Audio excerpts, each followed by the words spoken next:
अस्सलाम वालेकुम students 10th physics के साथ मैं हूं ग़ुलाम मुस्तफ़ा। तो आज हम जो है वो फर्स्ट चैप्टर जो हमारा था यानी कि चैप्टर नंबर 12 10th क्लास की फ़िज़िक्स का उसका न्यूमेरिकल्स करने जा रहे हैं जी। 10.1 न्यूमेरिकल हम इसका करने जा रहे हैं।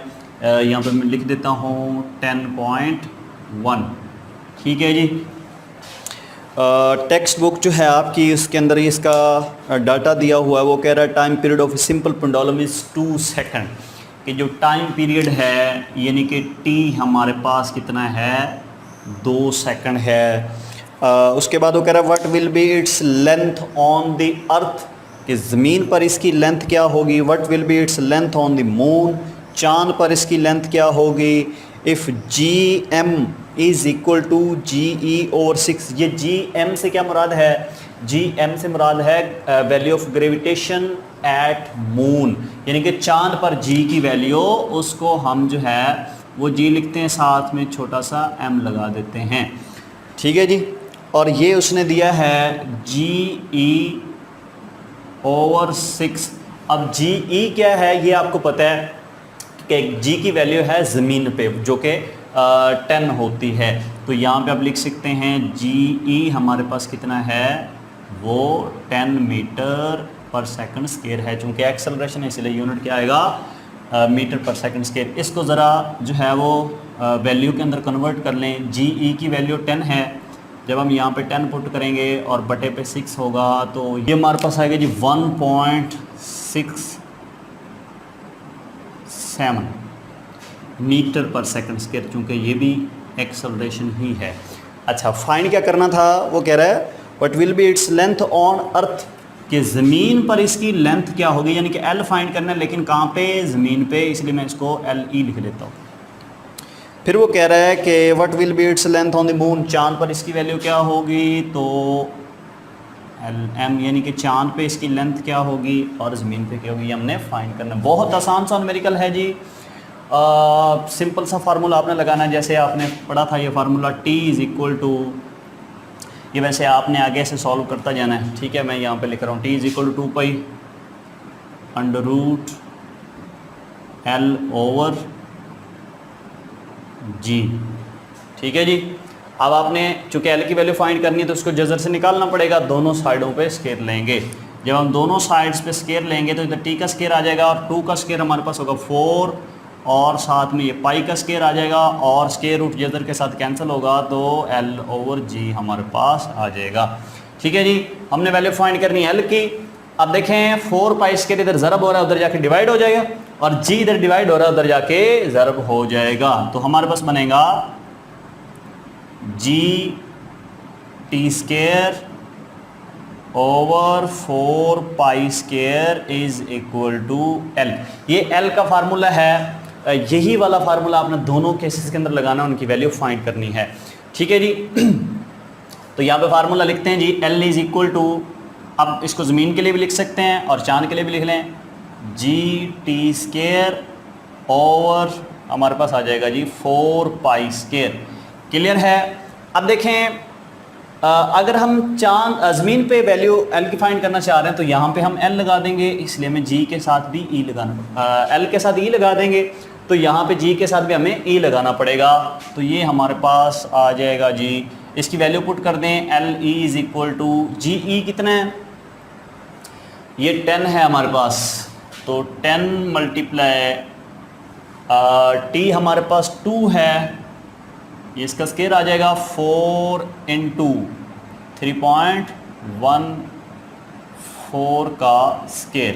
तो इसकी जब हम कैलकुलेशन करेंगे तो ये हमारे पास आएगा, ये 2 का स्क्वायर 4 हो जाएगा, ये 10 वैसे आ जाएगा, 2 का स्क्वायर 4 हो जाएगा और बटे में ये 4 है और ये हमारे पास आएगा 9.85 जी। तो ये 4 इस 4 से कैंसिल हो जाएगा, हमारे पास बचेगा 10 ओवर 9.85। इसकी जब हम कैलकुलेशन करेंगे तो हमारे पास आंसर आएगा 1.015 मीटर और ये अप्रॉक्सीमेटली हमारे पास हो जाएगा 1.0, क्योंकि 5 को ड्रॉप करेंगे तो इससे पहले वाला एक इंक्रीज़ हो जाएगा क्योंकि वो ऑड नंबर है, तो ये हमारे पास 1.02 मीटर आ जाएगा।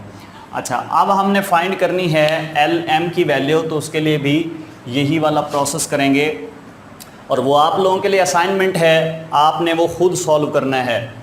क्या करना पड़ेगा थोड़ा सा मैं बता देता हूँ। यहाँ पे M लगाएंगे, इधर भी M लग जाएगा, ठीक है। बकिया सारी वैल्यू वही रहनी है, जस्ट GM की वैल्यू आप फिर पुट कर देंगे 1.6, यानी कि जहाँ पे आपने 10 पुट किया है वहाँ पे 1.67 पुट करेंगे और आपने ये LM का आंसर जो है वो निकालना है। तो नेक्स्ट न्यूमेरिकल करते हैं जी। नेक्स्ट न्यूमेरिकल है जी, वो कह रहा है पेंडुलम ऑफ लेंथ 0.99 मीटर। एक पेंडुलम है जिसकी लेंथ हमारे पास 0.99 मीटर है और is taken to the moon by an astronaut, कि एक एस्ट्रोनॉट है जो इसको चांद पे ले जाता है इस तरह के पेंडुलम को, जिसकी लेंथ ये है। The period of the pendulum is 4.9 second, यानी कि उसका जो टाइम पीरियड है पेंडुलम का वो 4.9 सेकंड है, ठीक है जी। What is the value of G on the surface of the moon. तो चांद पर G की वैल्यू क्या होगी वो हमने मालूम करनी है, यानी कि G एट मून ये हमने क्या करना है, मालूम करना है। तो सिंपल सा फार्मूला, वही पुराना फार्मूला लगाएंगे, T is equal to 2 pi under root L over G, ठीक है जी। अब चूँकि हमने GM फाइंड करना है, यानी कि value of G eight moon ये मालूम करनी है, तो इसलिए यहाँ पे M लगा देंगे। अब दोनों साइडों पे स्केयर लेंगे तो ये बन जाएगा T स्केयर 4 पाई स्केयर, और इसका जब स्केयर लेंगे तो वो स्केयर जो है वो स्केयर रूट से कैंसिल हो जाएगा, तो हमारे पास बचेगा L ओवर GM, ठीक है जी। अब GM इधर तकसीम हो रहा है, उधर जाके मल्टीप्लाई हो जाएगा, तो बन जाएगा GM T square is equal to 4 pi square L, ये हमारे पास जो है वो बकिया बच जाएगा। अब हमें G की वैल्यू चाहिए तो इसको अकेला बचा लेंगे एक साइड पे, GM इज इक्वल टू ये T स्केयर इधर आके डिवाइड हो जाएगा, इधर ज़रा हो रहा है, तो 4 pi square L over T square. Clear है जी। 4 वैसे 3.14 पाई की वैल्यू होती है, इसका स्केयर आ जाएगा, और L हमारे पास है जी 0.99।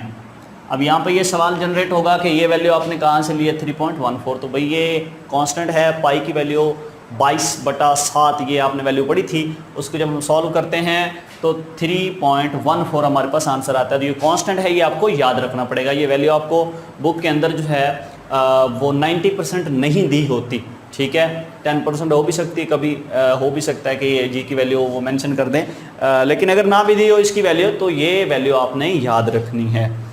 क्लियर है जी। 4 पाई स्केयर L ओवर हमारे पास आ जाएगा जी T कितना है 4.9 का स्केयर, और ये हमारे पास GM के इक्वल आ जाएगा। अब करनी है आपने इसकी कैलकुलेशन, ठीक है जी। तो कैलकुलेशन करते हैं, ये 4 वैसे आ जाएगा और 3.14 का अगर हम स्केयर लें तो ये हमारे पास आंसर आएगा 9.85, और ये वाली रकम बिल्कुल वैसे आ जाएगी यहाँ पे, और 4.9 का जब हम स्केयर लेंगे तो वो हमारे पास आएगा 24.01। अब ऊपर वाली रकमों को ज़रब देंगे तो हमारे पास इसका आंसर आएगा जी GM इज़ इक्वल टू 39.006, और बटे में हमारे पास आ जाएगा 24.01। अब इस ऊपर वाली रकम को इस रकम पे डिवाइड करेंगे तो हमारे पास आंसर आएगा 1.63 मीटर पर सेकंड स्क्वायर। तो याद रखें, ये कुछ कैलकुलेटर्स पे ये 1.63 आता है और कुछ कैलकुलेटर्स पे ये 1.62 आता है, तो जो भी इन दोनों में से आंसर आ जाए वो बिल्कुल ठीक होगा। तो आज के लेक्चर के अंदर जस्ट आपको ये 2 न्यूमेरिकल समझाने थे, नेक्स्ट लेक्चर के अंदर बकिया न्यूमेरिकल्स करेंगे। आज के लेक्चर को यहीं पे ख़त्म करते हैं। अल्लाह हाफिज़।